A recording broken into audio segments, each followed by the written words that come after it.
Halo, jumpa lagi para pecinta catur di seluruh Indonesia. Masih di ajang Percasi Invitation Match 2026. Kali ini saya bersama Coach Susanto Megaranto. Halo, apa kabar? Baik, Coach Susanto. alhamdulillah. Oke, jadi di sore ini kita masuk di babak 9 terakhir. Jadi babak 8 dan 9 ini dimainkan dalam satu hari.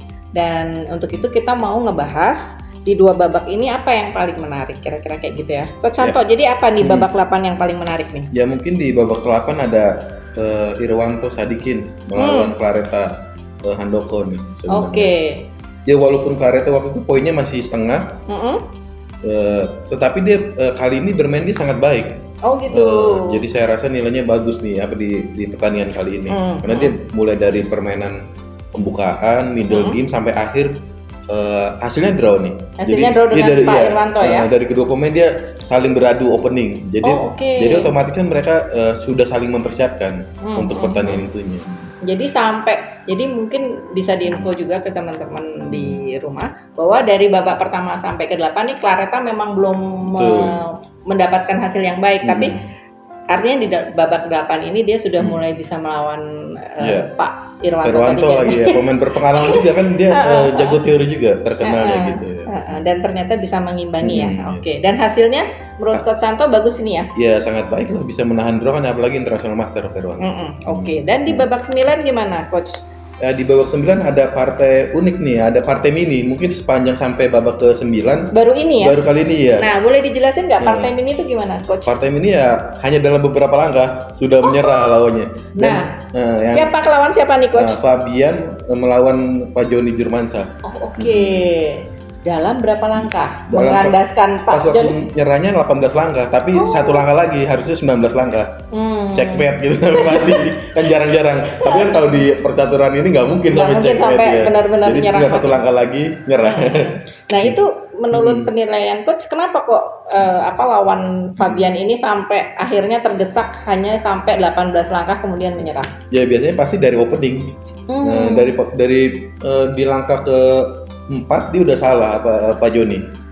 Jadi di langkah gajah B4 itu langkah keliru, mungkin variasi klasik dia yang biasa mainkan.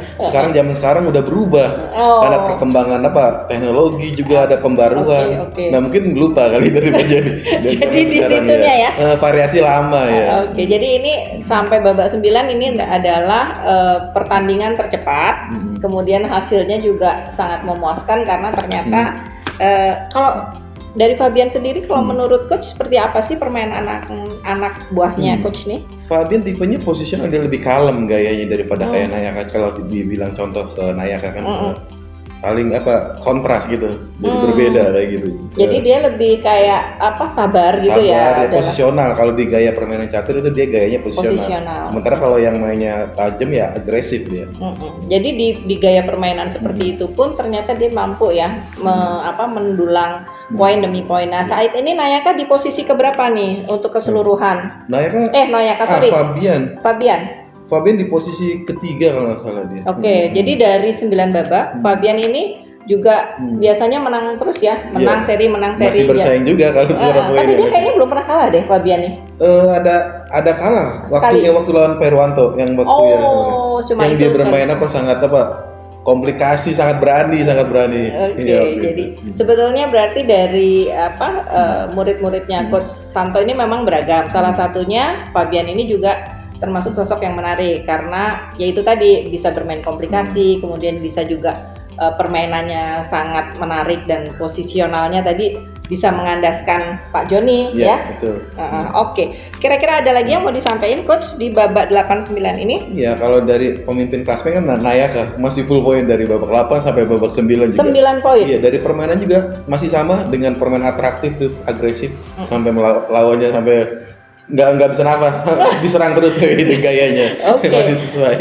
Berarti kalau untuk ukuran pemain muda atau junior usianya berapa ya kalau boleh tahu Nayaka? Nayaka 20, hampir 20. Hampir 20 ini termasuk yang masa depannya cukup bagus untuk percaturan di Indonesia ya. Iya, memang ini sebelum pertandingan juga saya harapkan memang udah bisa mengalahkan semua sih. Tapi kalau secara full point mungkin ada kejutan juga, tapi saya rasa dia pasti memimpin. Oke, jadi sampai saat ini kelihatannya posisi Nayaka nih belum tergoyahkan dan kayaknya nggak mungkin terkejar ya, Coach? Beda 1,5 kalau nggak salah. Agak susah ya?